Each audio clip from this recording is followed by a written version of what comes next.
Well,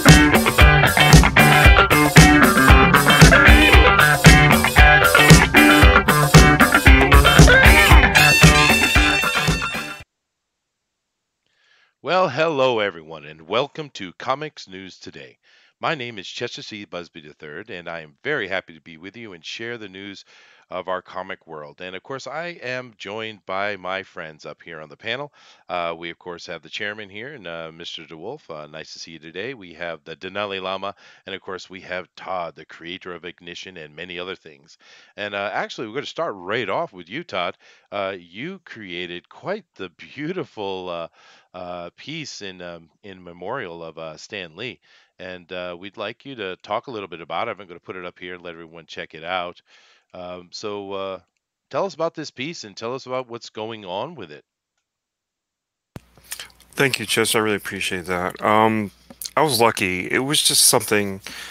A lot of people did tribute pieces, and I did mine, and I did mine really fast because I always got a lot of work to do and deadlines to meet, and so I sort of posted it, and then I colored it. I did this all in like 6-7 hours, and I started sharing it and posting it more. And I got notified by a gentleman who's a sort of on the staff of a magazine called Kimmel Skibbet out of the Netherlands, and it's a trade magazine, sort of like our Wizard. They reviewed not just comics, but they sort of go over movies and even pick an old sci-fi novel, and they talk about that. And so they called me, asked if they could use it, and I was like, oh, well, yeah, no problem. And I've been here this whole time. Hi, Booster, how you doing? Hey, Les. So they said, hey, and a couple hours later, hey, what if we put this on the cover? And I'd be like, oh, that'd be great. As long as, can you do me a favor, just include some information about me on the inside? Oh, yeah, don't worry about that. So, yeah, eventually the editor approved it for the cover. And probably a couple hours after that, I got notified by the Associated Press that it's been picked up by them. Not sure how they're using it, because it could be used it could have been any member of the Associated Press, and they could be anywhere in the world, because that's sort of I don't know, almost like a unique freelance organization that is really global. It is, yeah. If you want to find actual news, you want to go there. You don't want to watch your actual TV news. Those are just a bunch of actors up there spewing politics. So, right, what a great story. It is. No, absolutely. I hope it gets more attention, because it really, really captures the moment. I love this piece, dude.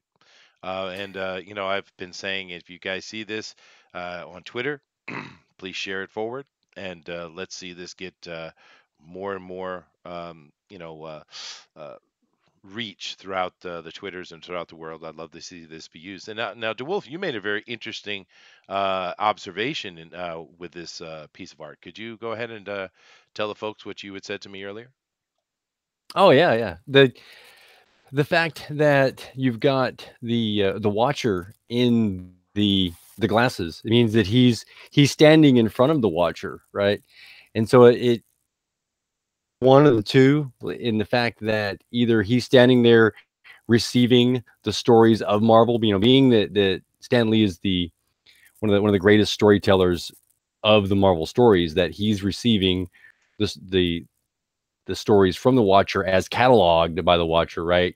And then giving them to Stan Lee, or also, in effect, being that he's the creator of many of these characters, he's giving the Watcher, back the information,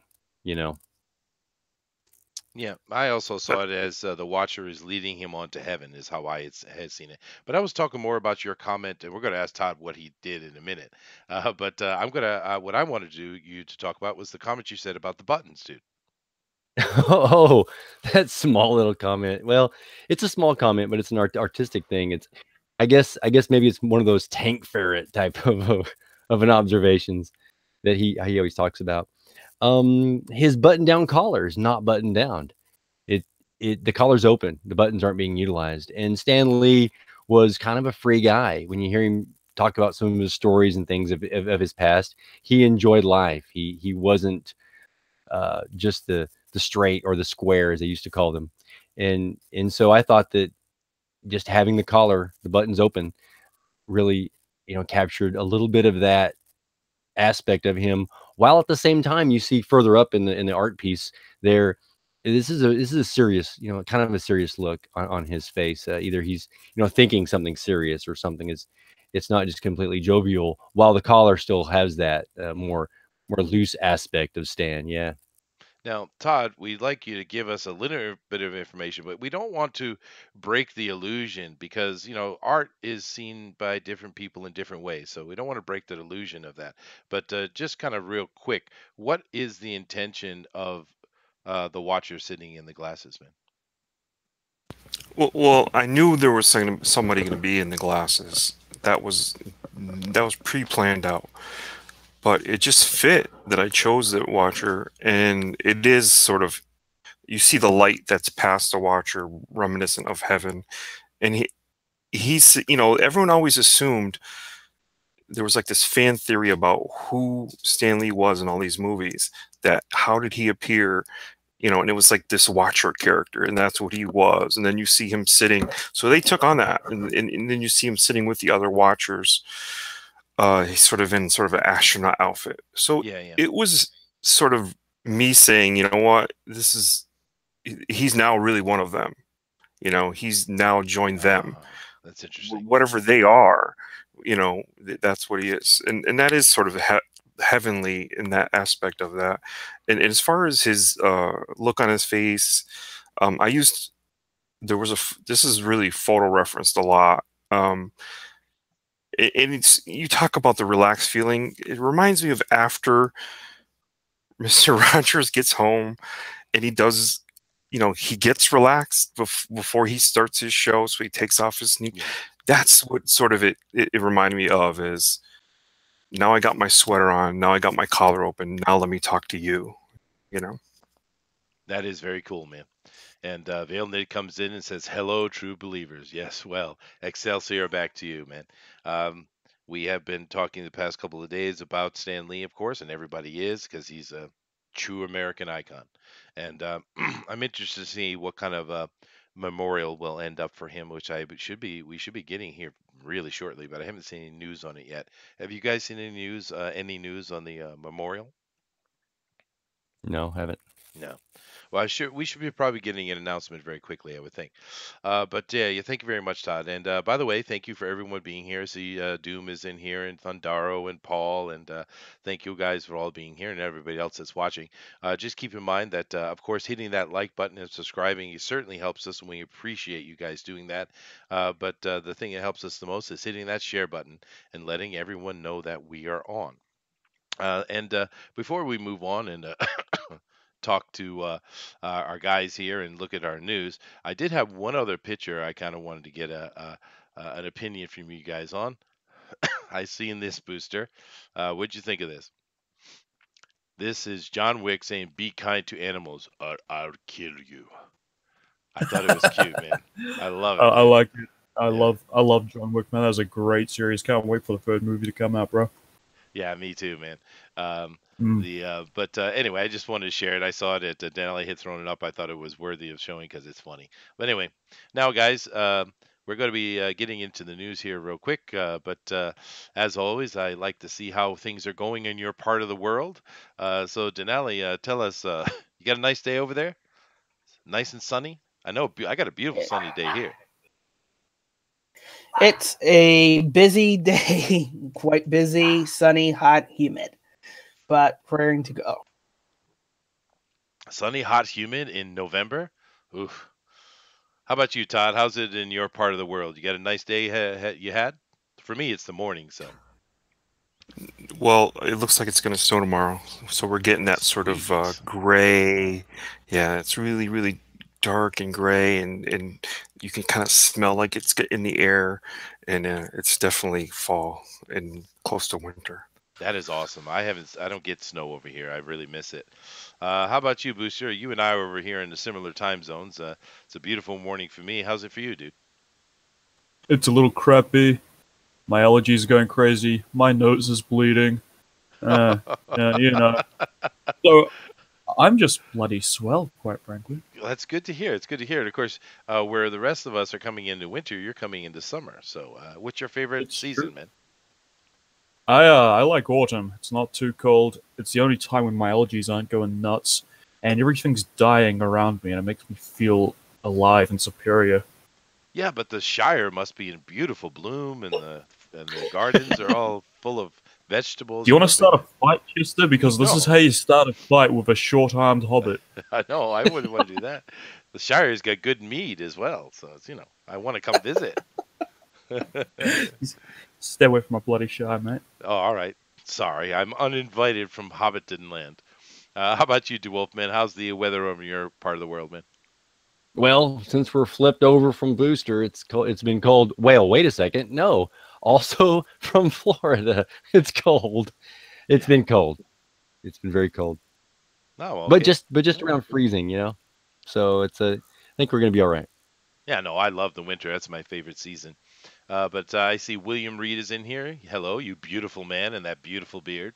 We got Tank Ferret over here, and he's talking to us from Hillbilly Land. He says hello, everybody. All right, cool. Well, let's jump right into our news, guys. And we got some interesting articles, I think some real fun ones to talk about. So let's jump right over here. And Denali, what am I looking at here? Well, As I will share it with you so you can see, because it's Yeah, talking yeah. about Ghostbusters. who are you gonna call? Ghostbusters. The Dan, real. yeah, Hi, go ahead. right. So Dan Aykroyd's in this short article is saying, or in the video actually, that the article highlights is that he's actually writing Ghostbusters 3, and he kind of got all the surviving members to get on board, with it. And so right now, there's a possibility that we might actually see a Ghostbusters 3. Wow. And I'm They really missed an opportunity. And this article is up here, guys, so we can talk about the debacle. Well, that was the last Ghostbusters, because my goodness, what a missed opportunity. They had everyone together except for, of course, Egon. But they had them all together. They could have easily done a story where they're all getting old and they just can't, they're getting too old for this stuff, as we always see Samuel L. Jackson claim. And they are passing it on to their children or other people. It's a perfect opportunity. You could have mixed the team up with men and women. You could have easily made it more of a modern look, and this necessity for the complete diversity that is the world, I guess. They You could know have what? I easily done agree it. with that. I think they should do a reboot with all women. Yeah, well, and even if they did, if it was all their daughters, it wouldn't have mattered, right?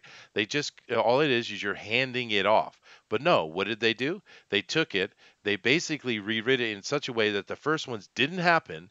This is a complete reboot, and this is how it really happened. And it wasn't even funny, and it wasn't good. It was a disaster in filmmaking itself, plus of the silly politics in all their responses. But it's like, do you think we even need a new Ghostbusters after the absolute disaster of the last one? What do you guys think? Go ahead, shout it out.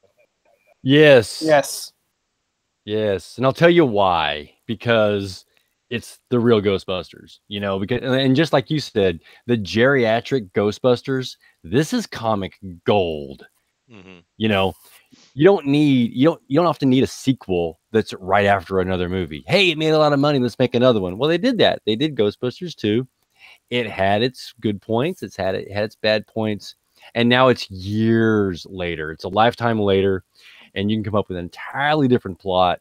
And yeah, I think at this point, not only do we need it, Hollywood needs it to learn something from Dan Aykroyd and Absolutely. possibly from me, because Okay. I'm going to tell them what they need to do. Well, good. You go help Because them out, man. ghost stories have been a big deal. How many times have you turned on the History Channel, Sci-Fi Channel, all these, and you see ghost hunter TV shows, right? Hmm. There's all this stuff about ghost hunters, and they tease you throughout the whole thing about, is that a shadow? Is that a ghost? Is that paranormal? Did we capture an EVP and all this stuff? This is classic ghostbustering right here. They're trying to do what we saw Dan Aykroyd, you know, and Egon and Venkman, do back when we were kids, and we loved watching them, zap them with proton packs. Now though, you take this idea, you have them actually have real ghosts come upon some of these ghost hunters, and maybe you take someone that's in the new Saturday Night Live crew, like um Keenan, right? Uh, and he doesn't. Am I right? That's his name, Keenan? Yeah, Keenan and Keenan Peele, yeah, Thompson. Keenan, yeah. Yeah.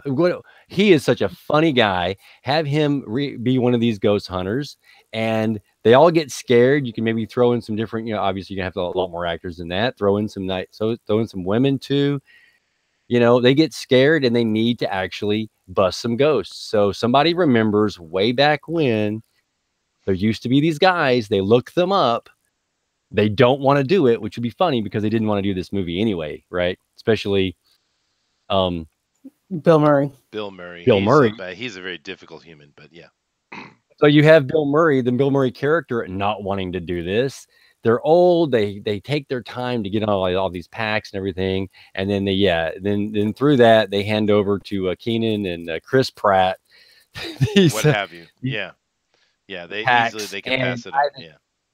Comedy Riot. I think it's the Comedy Riot. It would show the old characters going into new and take modern references like the Ghost Hunter concept and expound on it and make it real to life, like something we're seeing today in culture. It'd be a blast. Yeah, I can. You know what I would transplant the character from the Ghostbusters 16 would be Thor. Take him out of that movie and put him in this movie because I think he was the only one that was actually decent to watch. And you kind of have Chris Pratt and him kind of trying to up one each other throughout the film, kind of like how sure. Venkman and Roy were trying to do the same thing, sort of, in the first couple films.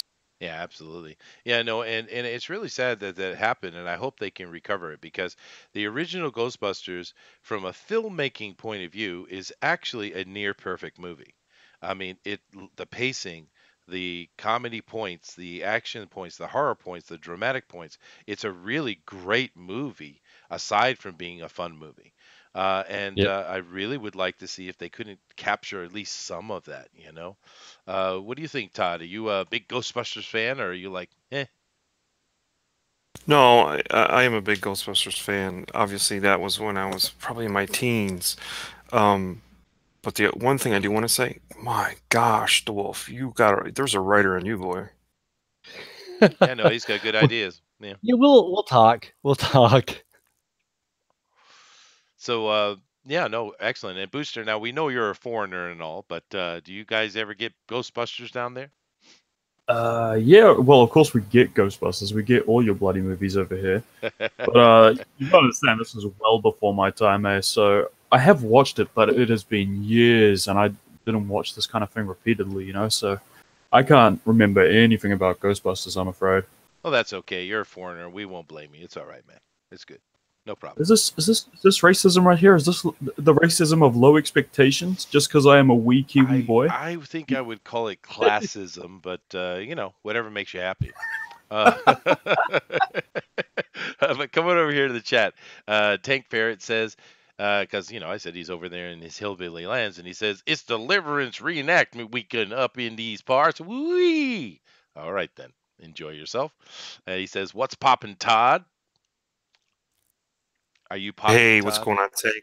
What is popping, Todd? What are you popping, Todd? Oh goodness, you took it to a dark place. Goodness. Oh, is something popping? No, dude, that's okay. Just ignore Booster. It's the best thing you can do. Oh, Popcorn. Popcorn. Hi, William Reed says Egon should be a ghost they need to find. Wow, dude. That would be controversial, but that's an interesting idea. And Valenid said that they really diluted the brand. Yes, they did. William says, I want to see John Lithgow reunite with Harry from Harry and the Hendersons. That is really off topic, Willie. Buddy, come on. Captain Canada says, "Who you gonna call? He-Man." No, that doesn't flow. You got to work on it a little bit better. It's not comedic. And Captain Canada also says, "Hobbit Busters." Now that is funny. And Dr. Doom says, Kiwi discrimination. All right, guys. Anybody have any other points here? 'Cause we could talk Ghostbusters all day if we really got into it. Maybe we shouldn't.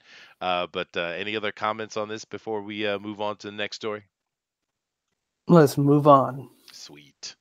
All right, guys. Now, let's see. Let's do this one first. Now, this could be interesting. But Denali, take it away, man. Tell us what's going on here.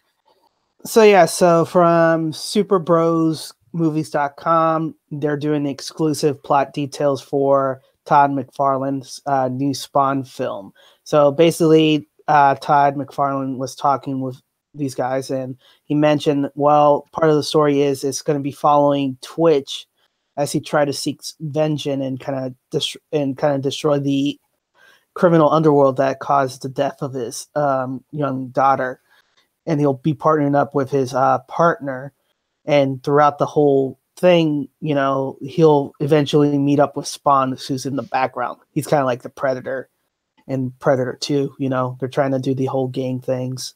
I see. So the way I guess I've read the article, they said it's like Death Wish meets Predator, and that's how you should go with it.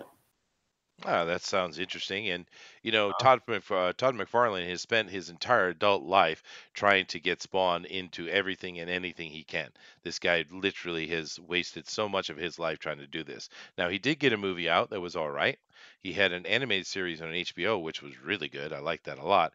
But he has Okay, I'm a bit trying offended so by the hard. statement that the movie was all right, but okay. All right. Well, go ahead and tell us what you think, Man Booster. It was mildly terrible. The movie. Yes. Well, The series, however, fantastic. That was a great animated the series. series was great, but I think John Leguizamo saved the movie for me. I mean, Yeah. he was I was don't playing the think so at Vindicator, I think it all. was called, Oh, or the no, Vindicator, right? no. No, you didn't like John No. Leguizamo. Okay, all right, fine. I think the Violator. Thank you, the Violator. But I love I'll John violate you, Leguizamo. Denali. He does those kind of things. But anybody else have an opinion on a new Spawn? Is it really coming though? I mean, is it greenlit? That's why I said what I said, man. He has spent a lot of time trying to get something Spawn made here or there. He's always talking about it, always.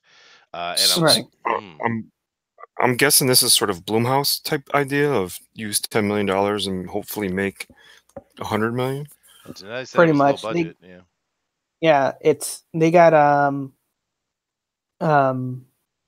Jamie Foxx as cast as Spawn, and they have Reiner as Twitch. That's the two actors they have so far cast. Oh, Jamie Foxx. He doesn't look like Twitch. man.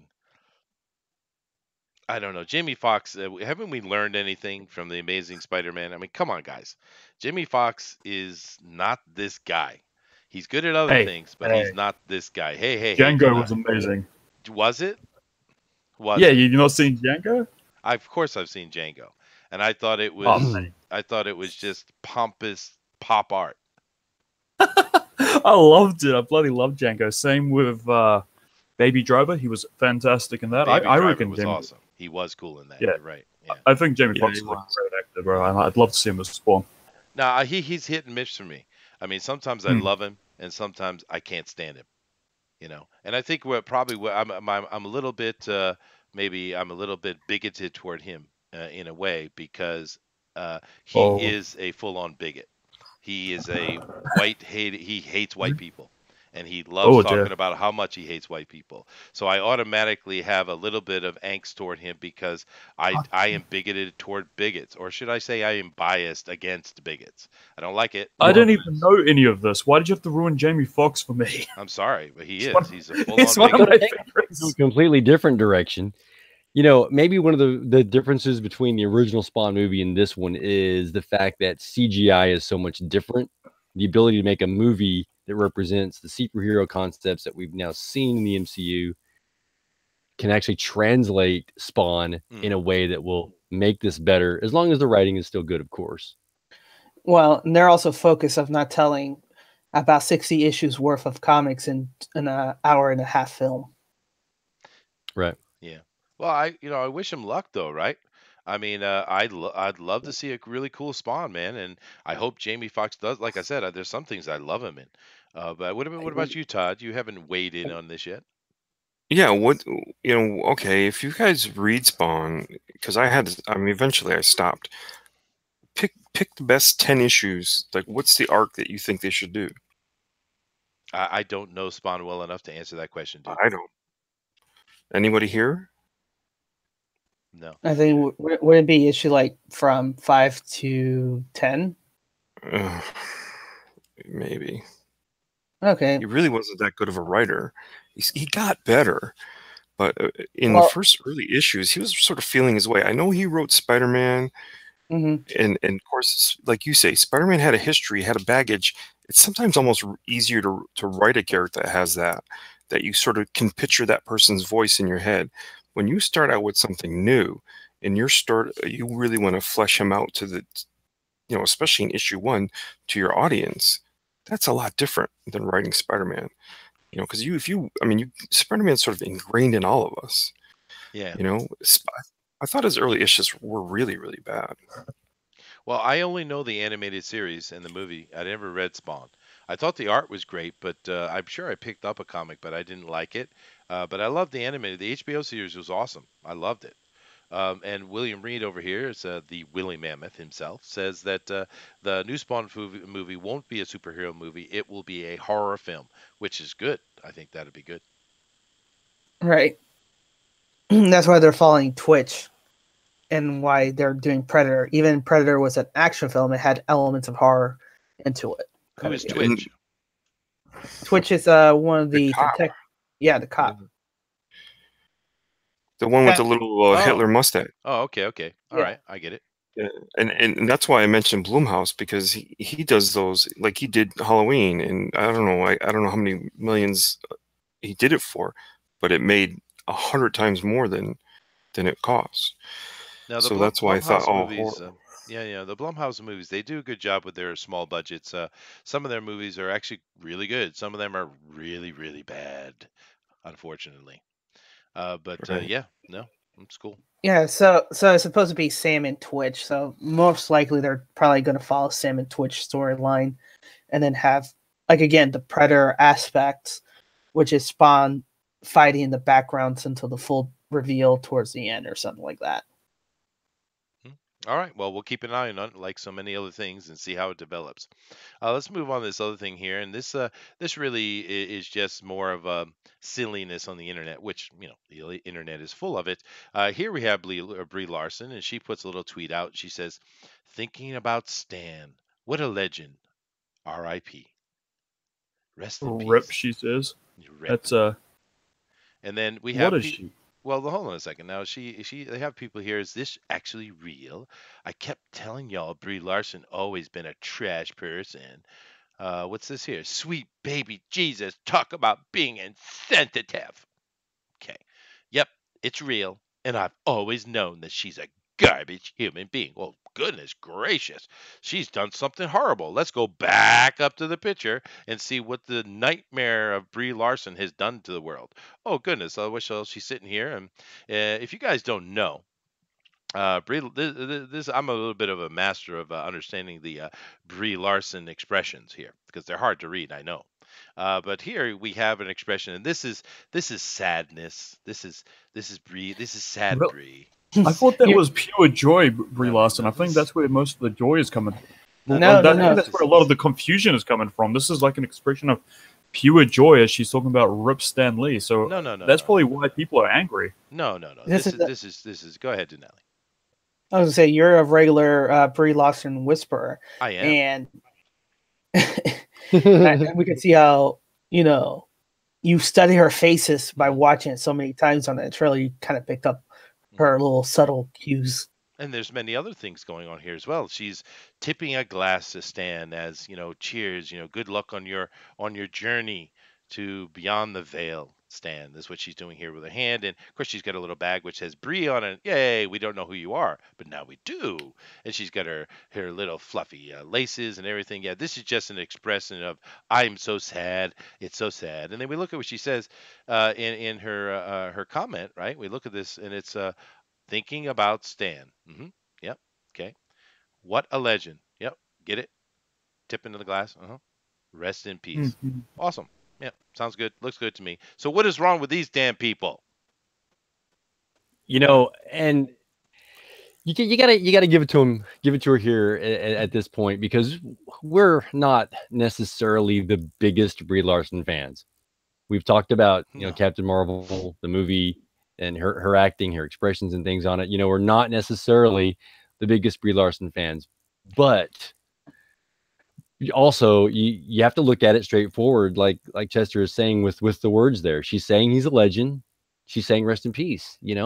She's it may not be the most greatest and insightful moment of inspiration to the memorial to a man that is this kind of a legend, but at the same time, she is giving you that basic expression.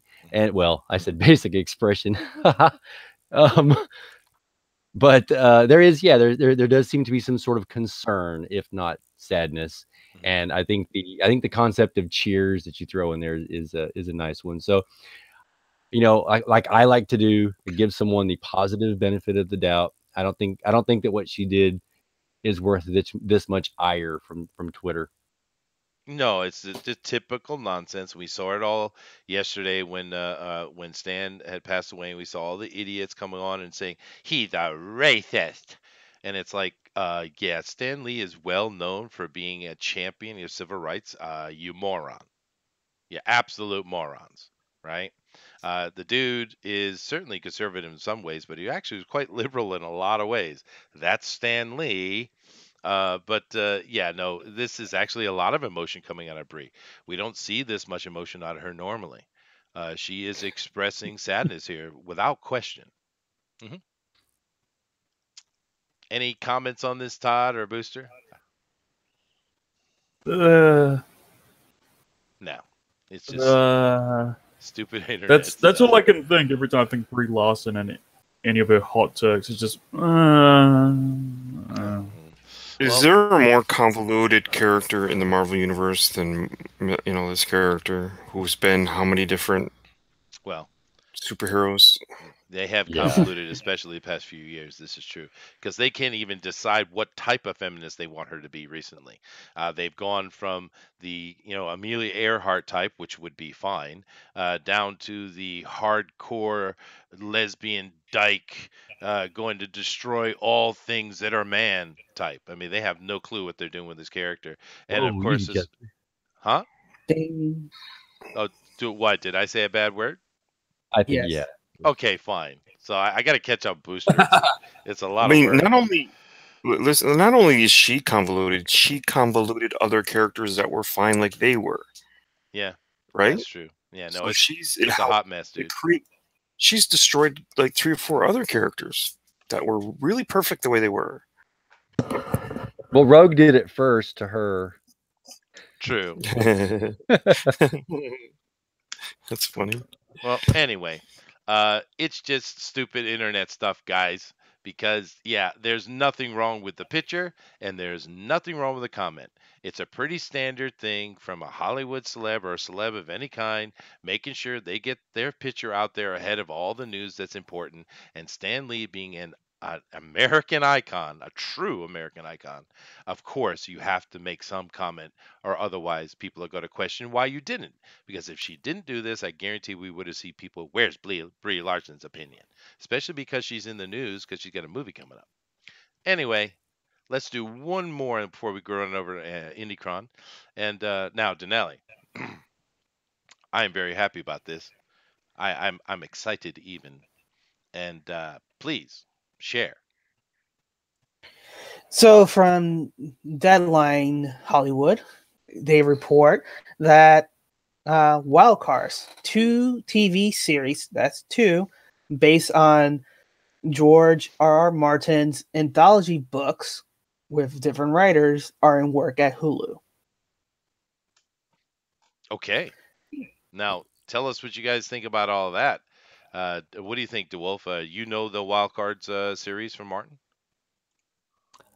Just slightly. And I can't say I have great in-depth knowledge. I didn't actually read through all the books, but from what I do know, it definitely looks like it would be a great series to base a TV series on. No, absolutely. The premise is very simple. They have a simple inception of how superheroes came to be, and then it just tells a more practical idea of how superheroes would be in the world. It's similar to Powers, or many people have tried this. You also got the Mark Harmon's book series there, Wearing the Cape, things like that. What's this? Deconstructing superheroes and seeing what that'd be like in a realistic setting? Hmm. Gee willikers, that hasn't been tried before. Of course, this was done quite a while ago, though, Booster. But yes, no, many people have done it. Yeah, Martin, he created a pretty good, cool world. I enjoyed it. I've actually have the role playing game and have played it several times and enjoyed it. So it's That's where I know it from. Yeah, yep, yeah, yeah. yeah. But anything on this, Todd? Do you know the wild cards world? No, not at all. I'm sorry. Okay. Yeah.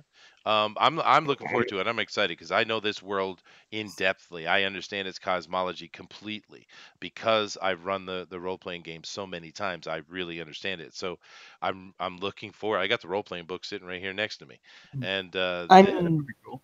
yeah, I'm kind of interested in which what the two series are going to be based about. Who are we going to be following? Because every character has a different motive, a different tone to them. Some deals with the Joker towns and racism, inherits of the people who have power, but they also have a defect, born Yeah. of that power. that's And right. then you have the Aces, who are the pure superheroes, no backdraws to their powers or anything like that. So I'm really interested what the two TV series is going to be made. No, that's a good point you're making, Denali, because this series does deal with the horrific side of mutation. And it's not everyone's a perfect Superman. As you had said, they're called the aces, the ones that are actually, functional. A lot of people's mutations are very, very horrible, and they've not only deformed them, but they can break their mind and all kind of stuff. So it deals with the horror side of that, and I really hope they go with a more like a horror noir type of aspect. And if you look at the picture here on the front, it kind of gives you the feel of that You horror know what? noir. Yeah. As long as there isn't as much shock value as one of his other shows. Well, it is Martin, dude. We should probably have a segment called Boosters Unpopular Opinions. Nay, we could. But I do feel that Game of Thrones just devolved into just nonsense and shock value for the sake of shock value. Oh, it did. It did. I mean, the first couple of seasons of that, though, is some of the best TV I've ever seen, though. Yeah, no, the first two seasons are excellent, but I feel like it just became killing off this character just to it's shocking, and it had to do something extremely gratuitous or gory or shocking just to keep people's attention. And I can only do so much before I'm like, yeah, this is just normal. I don't even care anymore. Yeah, well, a point on that Denali was making on that as well is that in the game, in the role-playing game, they had all the characters listed and they had them all available. But because they were narrative characters and not created for, like Superman or Spider-Man or Iron Man or something like that, they actually are very limited as far as use for a game master to use. And I actually found that most all of the stories were of my own creation. I was just using the backdrop of the cosmology itself. So that it's actually a fair point. But in a TV series, that comes back to help them, actually, I think. Right, and it was based on the Champion RPG game, Yeah. if I remember correctly. So, and it was through I guess, a convention. He got all the writers friends to make creation, and since the story was so good, he started making a anthology book, having all the writers write about their characters, Yeah. and moving on from there. Well, I have the D20 OGL as well. But yeah, you're right. But anyway, that's getting into a completely different type of nerdom. I do apologize. Let me come over here to the chat and catch up with you guys. Coming back here, Doom says is talking about Brie Larson. He says maybe she's a lizard person and she wears a flesh mask. That's why her facial expressions never change. Yeah, I could buy that. Yeah, maybe. Yeah. Yeah. Take Fair also says feminazi, Chester. Feminazi is the term you're looking for. Well, thank you. Thank you very much. Captain Canada seems to be with Army Hammer for some reason, thinking, and what he's talking about there is Army Hammer had put out a tweet basically saying, yeah, just a bunch of celebrities showing their faces on when some event takes place, and in this case, it's the death of Stan Lee. And of course, he's right, and he took a lot of flack for it. hmm let's come here. Dr. Wright said, this is the weirdest series I've ever read. It is weird, but it's cool weird, man, I thought. Um, Denali's new profile pic is rather spiffy. It is, and actually, we have the artist of his new profile pic right here with us. Todd did that, and I love it. I think it's really cool. What do you think about your new creation from Todd there, Denali? It's kind of funny, so I always get a laugh. So that's always awesome. Sweet. And we have a lot of poop jokes and stuff. People don't like it, so fine. You don't have to like it, but I'm looking forward to it. So there. Ha. All right. The people have spoken, Chester. Let's move on. Fine. Okay. Now here we are over here on Indy Cron, and as we always say at every show, Indy Cron is an extremely invaluable resource for this community, not only for the consumer but for the pro. Indy Cron is created by Pixel Trader, and Indy Cron, of course, is a sponsor of this show. So we appreciate everything that Pixel does, and the guy is a real nice guy, and he's very, very helpful to all of us and everything we do, and we're very happy to have him with us. And here on Indy Cron today, we see they're still talking about Mortal Worlds, or once again, Mortal Wounds. I'm not sure if they understand what the name of their book is. Still got 2 days to go on it, but we're not going to talk about that one. We're going to talk about something else. And you know what, Todd, since you're here with us today, why don't you go ahead and tell us what book we're going to look at and discuss? All right. Well, none of these top 5 or 6. Let's go down a little bit. Let's help somebody out. Yep. You know what? I'm a big fan of Donald. Let's look at Brutus. Sweet. I mean, it doesn't really, but it's still ongoing, right? So let's talk about one that's ongoing. In demand, absolutely. Donald what is in demand? What'd you say? I didn't realize it was in demand already. They didn't really do it for very long then. Well, I think we'll soon do that, and then they go in demand, and it's a good idea. It's the right way to do it. Leave it in demand until you go to print. It's why not? There's no reason not to. It's for the fans. Yeah. Yeah. And if this entire book was colored by Kelsey Shannon, oh my God, this would be a masterpiece. This is an amazing cover that he did for them. I mean, it's Donald's artwork, but he colored it, and it's amazing. Well, this is from Donald DeLay and Nasser Rabadi, and I didn't know that Kelsey Shannon was also a colorist. I didn't know that. Oh yeah, and there's amazing. Oh wow, that's new information for me. It's cool. And I love Kelsey Shannon's drawing. So, and this Donald DeLay and Nasser Rabadi are bringing hyper '90s action, overly macho brutes back to comics. Okay, all right, fine. So Denali, is Nasser going to have to read up on 90s to understand that? Because I don't think he was around then, was he? I don't think he was, no. But that's all right. Denali, go ahead and read this overview for us, would you please? Sure. I'm Donald DeLay, and I have previously worked on Image Comic on the miniseries Death of Love. I now want to bring my grumpy macho brutes back to the comics in the most fun, bombastic 90s comics way, with crazy action comedy along with writer Nasser Rabadi. In you, Brutus is a intergalactic bounty hunter whose memory has been wiped clean. He and his friend Gillian, a robot who thinks he's human, are hunting down their latest bounty when Brutus' past finally catches up to him. Awesome. All right. Now, does that sound interesting to you guys? We got a nice picture up here. It's too bad that button's in place. But to be honest with you, we've been talking about that. And my knowledge is really about Kickstarter. And I know at Kickstarter, you can choose a video or you could choose an image. I don't know if Indiegogo allows you to do the same. But it's too bad that button is sitting right in front of the face because I like the picture. But that is unfortunate. But so far, he's got the picture up there with a video. He's got this nice overview. He's got his features sitting up here. Looks good so far. Honestly, I feel you should just do away with videos entirely and just have a big banner. You know, look at the Jawbreakers page, man. That was done right. Yep. Yeah, absolutely. He has made 31 grand on it though, and he was on every channel he could get on. He was talking it up constantly. He did the legwork, right? I just Yeah. find it odd that he chose NASA to be his writer for a comedy series. Well, now I'm not sure. You guys correct me if I'm wrong, but I've heard some stink. I guess it is in the end is Nasser the actual writer, or has this been rewritten by someone else? No, I don't know anything about that. That's all news to me. Well, from the description, Delay is the writer, No, and No, Nasser. Denali's the No, artist. Danae is like just the ideas guy. This is like all his universe and ideas and everything. But I think NASA is putting all the words and work, together for him. right. Right, So right. he's- It's still Yeah. collaborative in that sense, though. right. Of course. Okay, cool. But I do like this picture. Look at this. This right here. I understand the idea of it, the chainsaw knife, but dude, this does not work. You're asking my brain to. Oh, whatever. Moving on. Look at this other art here, boy. That is exaggerated. Now, who is doing the art? I thought Donald was doing the art.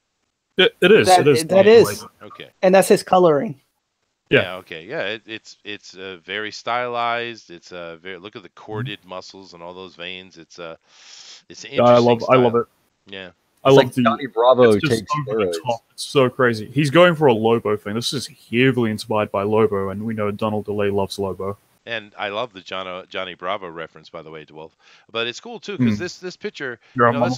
that's the one thing about art, right? And setting up a panel. I mean, you want to tell us some story in it. Now, we've made several comments before about just still images of people who don't understand sequential art, and the necessity to understand that to do a comic book other than just prints and stuff like that. And here in this we have a location that we're dealing with, but also look up above. We have these kind of blimp or flying air type of vehicles that are very fantastical in their appearance. But that's cool because this gives me a little bit of understanding of the world, right? It's a nice little addition that tells me something. It gives me story. It's a good idea, man. And that's how you do that, right? Yeah, I like Yeah. the first page there with the name and everything. It's like the cover, Mhm. and then that really big picture of the character. That is a good start to an Indiegogo, and it makes me want to scroll down. Mhm. So here we go. Absolutely. And then here we go. Once again, it is very stylized art, but it's not necessarily art I don't like though. But it's cool, right? We have some. It's telling us story just by what's here. You have some alien or mutant looking characters, and you have this. We're in a neighborhood, and we have some action going on, and I just realized that under the little chain that guy is shooting, it says chain sounds. chain That is sounds, yeah. hilarious. That's cute, right? Yeah. Yeah.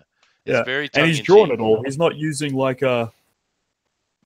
stock sound effects or anything. It looks like he's added all these himself. Yeah, yeah. It's Like a it seems like he's just drawn everything. It's great. I love the page, and here's that. I forget what they call that. Todd, can you help us out, please?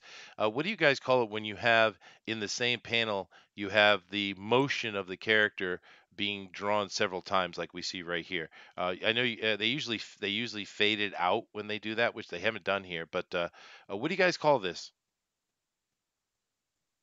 Todd, is Todd not with me? Have we lost Todd? Yeah, no, I'm sorry. It's We call perpetual it movement. It's- It's something perpetual movement. Like I forget the word that's before that. But yeah, Frank Miller was probably the first one that you ever saw do that. Oh, And really? he would execute it. Oh yeah, he would execute it beautifully. Like he would do sort of the whole page would be looking down the stairs of like a apartment building, and you'd see Daredevil on different floors of the stairs running up. He did it masterfully. I think the first one should be rather faded, and the second one more faded. I mean, a little less faded, and then this one. I think that would have been perfect. But I get it, and I don't mind that kind of stuff. This perpetual movement that you're talking about, it is kind of cool. But yeah, what a great opening pages, man. That's. I'm assuming these are the opening pages, but it's nice. I like it. What do you think, Denelli? It's okay. I mean, I backed it for review purposes, and I'll give my thoughts more. right now. I did read some of his Death is Love as well, so his style is very right on the page. So I can't say anything wrong about Donald DeLay's artwork. And then it's just kind of seeing how Nasser Rabati's dialogue fits in, because I don't see his writing style kind of fit in with this. That's what I was concerned with, Denali. Yeah. Well, here's the problem right here. Chester just was talking about this story that is told on this particular panel with the alien, and he moves here and moves there, but when you scroll down to the next set, I want to now see dialogue, and these panels, they don't do anything for me as much as that previous page did. So what I'm missing in this page is dialogue. And at this I'm sorry, you see a little owl sign. That is hilarious. At this point, I need to see dialogue. I need to see writing. I want something to actually give me more of what the writing is like, the stories like, the narration, the characters, how does their voice sound like on the page for me to want to click the back button by this point in scrolling down the Indiegogo page. Does it remind anybody a little bit of Looney Tunes? Sort of. Yeah, it's definitely got a Looney Tunes vibe to it. Yeah. And I definitely think that there should be at least a few pages done with dialogue and everything before you even go to Indiegogo. And I do want to see what Nasser's writing style is like with this, because, and I don't mean to sound like a dick or nothing, but Nasser is notoriously unfunny. That's why. Oh, you mean robot? Well, have any of you read any of the things that have already come out? Yes. How were they? Oh no. We'll continue on I will, to the next episode. Let me go back up to this real quick, though. Over here, William says that, I think it was William. William says that Will Eisner was a master at this kind of perpetual movement type thing. That's cool. Yeah, and then Dr. Wright said that Mike S. Miller is helping editing the book as well. So there you go. Thank you, Dr. Wright. Yeah, I think this is. I think this was my question about the ghostwriting aspect. Well, Vildan has a very interesting concept here. He says that the robot sidekick that thinks he's human doesn't have only one red eye, which is a missed opportunity for Nasser. Well, yes and no. That's just L9000. It's not necessarily also his book. It's the art and the characters are coming from someone else first and foremost. Yeah. Donald talks a lot about his influences, and I can definitely see those influences in his work, especially in his sort of the makings. Go ahead. I'm sorry. It does look highly interesting as far as to read it. It looks fun, looks exciting. Yeah, it looks very cyberpunk in a way. Yeah, there's definitely something to be said about sort of developing this type of style, and then sort of it being in everything that you draw. So the buildings have that same style, and the framework and every little detail is still in that sort of cartoony style, because one, it's less time consuming if you don't have to ruler all the buildings. He does them really well, and he's just doing them freehand. Tell me, I mean, you have no idea how quicker that is, Yeah. But as far as the Indiegogo goes, and Dr. Wright says there's no flow, nothing is drawing the eye from one panel to the next. And I think probably one problem there is dialogue, lack of dialogue. I really need to get a sense that there is a story developing. So I need 2 or 3 pages of something that builds a story besides just great artwork. Nope, I see what you're saying. There is the sequential art aspect of it is maybe not perfect, but I don't know. I get the general flow of it, though. I get the idea of what they're trying to do. What do you think about this character? These, I guess, S&M characters here. Big Bobs. Yes, there are Bobs, and there's some kind of I forget, what do they call this kind of character? I remember Pulp Fiction used the word. I can't remember what they said in it. Gimp. Yeah, there it is. Thank you. Who was that? Who was that is so knowledgeable about gimpness? Oh, that was me, Oh, Todd. excellent. Todd knows about the gimps. Here you go. Todd is very well versed in the gimps. Okay. All right. Well, I mean, I don't know. It's a good looking book, and it certainly made money. I mean, you can't sneeze at 32 grand. I mean, that's nice, man. That's a good success, I think. I know a lot of these guys really want to hit that $100,000 mark, which cool. But 32 grand for a book from a guy who I've never heard of, and then a writer who I don't really have much confidence in. This is a major success in my opinion. Now, you guys seem to know Can Donald I? DeLay a lot more than me, but Yeah. good for Can him. I add something about Please him? do. Yes. Okay. The other book that Donald did at Image was with Justin Jordan. Now, if you're not familiar with him, he's now all of a sudden writing some Marvel books and a couple other books here and there, and so he's sort of made a name for himself. Donald could have went with him a little bit because they were going to work on another book together, but Donald chose to announce himself as Comicsgate, and boy, did he take a beating, a huge beating. So I feel for Donald. Oh yeah. Right, I do Bro, he remember didn't that. even announce himself as Comicsgate. He just all he was trying to say was, "I don't think what Richard C. Meyer has to say is so bad." Yep. Oh, That's th- what got him disowned Yeah. by everyone and just oh, destroyed. that's this Yes. Donald DeLay. Oh, Right. Yeah. I remember that. Oh, okay. Oh, everybody Now, go back. ding. Okay. All right. Yeah, he took a huge beating that day, and it was like never ending. I Yeah, see. everybody go back. I get it. No, well, That's all that's it comes cool. down to now. I'm really happy for him. I am. I'm happy for him, and I'm happy for Nasser, and I hope this is successful. You asked about the writing on his Stardust, Todd, and I didn't really Yeah. comment, and I'm not going to comment yet. But all I can hope is that it improves, and that people like Mike, and I'm assuming we're talking about Mike Miller, Mhm. was helpful in making it better. Because the kid has an opportunity, right? Nasser has a real opportunity to be a writer. And I hope he takes everything that everyone suggests to him to heart and keeps working and becoming better and better. So awesome. I didn't back this one, though. I just didn't have the money to back. I had to make other decisions, and I stayed away from this one. But it does look fun, man. Well, any other comments on this before we wrap up the show, guys? Dr. Wright said he didn't get paid for his gig at Image Comics. And Donald. then, yeah, Donald. Oh, really? And it's Yeah. true, he was making practically no bloody money over at Image, and now he's over here with us in Comicsgate making money. Well, Right. he made some money. He certainly got over that limit where there's actually money to be made.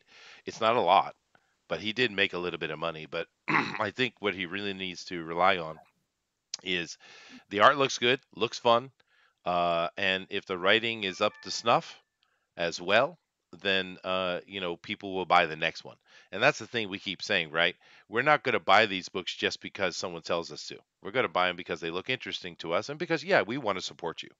But if this is a good book and it comes out and people like it, then there's huge opportunity moving forward, right? And all I can do is keep my fingers crossed and hope that is the fact. They Mhm. what they did, unfortunately, is they sort of rushed this to Indiegogo because they wanted to get it in by Christmas and finish before Christmas. But Donald's colors is what you see, but they won't be the finished colors. So just so everybody knows that. But this book, if it had waited, and maybe if they could have gotten Kelsey Shannon to color some pages or whatever, this book would have made easily like double that. I see. Oh wow, yeah. You do have to take some time. There's a balance between rushing something and getting it available, and also taking your time on it. Yeah, quality work will always speak for itself, And if you rush it, so always give yourself time. Don't promise anything that you can't deliver, or allow the work to be done. That's why I like CD Red Project. CD where they Project Red, said, yeah. yeah, CD Project Red, where they're saying, "Hey, we'll announce the game when it's ready," Hmm. you know, and not a moment before. And that's what I think everybody should go when they're going to indie project, that they should be done with the artwork. They should be done basically with a majority of the work, you know, and you're now just crowdfunding so you can print it out and, you know, sell it to your customers. But if you're doing the coloring, you're doing the painting, you're doing all the work while you're crowdfunding, you're not giving yourself the benefit to give your most best. You're actually putting yourself in a bind, and you're gonna, you know, what it could be a good project could be an average project. What could be a masterpiece could be a good project. So give yourself the time to complete the work and then crowdfund it. Yeah, You know, and because and from a business point of view, in essence, this is a new business. You're starting a new business here with this book and on Indiegogo. With a new business, you always want to go in looking at the first year. You're not going to make any money. So you need to be prepared financially, either in the bank or some revenue stream is coming in that allows you to survive that year. And if you're not in that situation, then you should be getting yourself in that situation before you do it. So I'm hoping that they are, that Donald is okay in that department. But yeah, and rushing it. Whew, that's maybe that's why they rushed it, though. I don't know. That's not a good thing. But once again, I'm just gonna be hopeful. I'm just gonna be hopeful. Yeah. I can't stress enough how important I think in demand is, because not only does it give you your campaign, and during the campaign that month or two, you're really pushing hard on it, you know, and everything like of that nature to get the quote goal met. But then after that, to leave that in demand, first off, it's extra money in your pocket because people are going to be able to go ahead and back it. But it's also, that directly says too that you're for the fans. You want the fans to be able to continue to get it. And there's so many, you know, Indiegogos going on, and we are comic book fans. We're out there to get them. It's a different world because we have to put up a different amount of money at one time versus off the shelf. But we're willing to, we're wanting to, you know. So to any other creators out there, be sure use that in demand. And there is a little bit of controversy as to what that means as far as numbers, you know, because the more numbers there are, you know, the more rare something is, like a collectible, right? The higher the value goes up for the collector. And so you want that aspect going on. But here, well, for most of us at this point, that's really not that big of a deal for us. You know, we want to be able to get it, you know, first. And go and I mean ahead. and I was going to say and really the high item tiers, the higher tiers, you know, if that's the main worry about, you know, the first come first serve things before it goes into demand, you can remove those tiers and just leave the book and, you know, maybe the bottom two tiers, Sure, just Mitch to, did Yeah. that. to allow people, and remove all the high items for those people that backed them while it was still up. That way you still get the exclusivity for those who backed you first day, but you allow other people to continue purchasing your work, so they're, you know, if they didn't get it this time around, they can go next time and say, okay, I'm actually going to back it up and not wait to the end. Yeah. You know, And then you finally cancel that in demand when it goes to the printing, right? And then right. you let people know that you actually almost want to do another campaign of, hey, I'm going to go to printing. You're going to get it in your hands. Everybody's about to get it. This is highly important. If you haven't backed it now, it's still in demand. Back it. Watch your numbers go up, and then boom, hit the printer, stop the in demand, and ship them out to us so we can enjoy it. Cool. No. C- Can I ask you guys some questions? Is it all right if we do this? Yeah. Go ahead, Sure. man. How important to you guys are the signatures? Does that mean anything to you? Not a thing at all. Could care less. That's a great question. Not No. really. I don't see it as too much of a big bloody drama. So And you if don't. it's too much for these guys to sign like 10,000 books, like poor Richard got himself into, right? Yeah. No. It's like, dude, just don't bother with it, mate. Yeah, Or give me or a just non-signed get here. one of those So printing brands and just, print it on there. I mean, that's fine. You don't need to sign it, but I could care less about a signature. Absolutely. So you're okay. You guys are okay with paying sort of that higher price for these books, and it would be okay to you if it didn't come with a signature whatsoever. If the page No. count is Yeah. high enough, yeah. Okay, I because would. that's important for people to know, because there is a place that will print and procure. Yeah. I don't mean to be a dick, but some of these people who are doing these Indiegogos are nobodies, right? So their signature means very little. Yeah. That's What was true. that? Was that term you just used there, Todd? Oh, procurement is the place that prints it will ship it to the customer. Yes, Bingo. procurement. So It's you're just, saving money on printing, which means you're saving money for both the customer and the creator. And that's what I want. If I can get your book, save money on it, and then all of a sudden I realize, oh my goodness, this is phenomenal. Why did I not get it signed? Well, now I have to go back and try to get a signed issue or get my issue signed, but that's on me. Otherwise, We're if I not going don't know to. you, like Oh. Booster says, you're a nobody, but it looks good. Maybe the writing is awesome as far as because you've given me 2 or 3 panels and I got sucked in from those on the Indiegogo. But I still only want to pay $15 for your book. Give me a $15 book that's not signed. Someone else can pay for the $20 to $25 signed copy, and that's going to be, on me when I find out your book is golden. Bro, Yeah, because wouldn't your signature mean more if you got to meet this guy in person to get him to sign it? yeah, exactly. exactly. That's what I was sort of going to say next. Is I would want you to come find me because you liked it so much. Do you know what I mean? Yeah. I Yeah, think man. for some of us, like myself, even if I had something that was signed, it wouldn't really matter because I'm never going to sell it. I mean, that's just not the type of person I am. I don't sell stuff. I mean, if you're in the business of collecting, autographs in order to sell and make profit, like I suppose it's important. But otherwise, it's either you're a person who hunts autographs and has value for a signature, or you're a person like me that could care less about it. I just want the book. I mean, it just depends on you.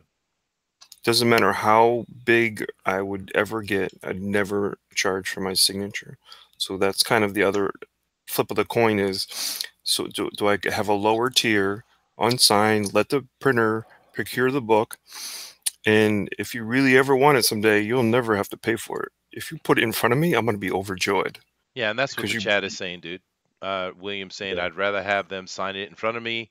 Let's see. I saw another person. Where'd it go?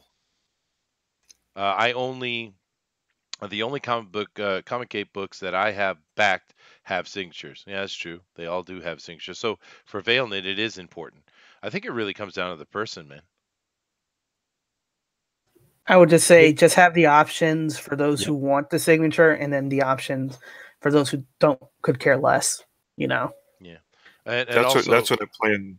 That's my plan, is to do that. Is to have a functional, well-priced tier that is the book itself, and no signature, that I don't have to worry about shipping thousands and thousands of copies.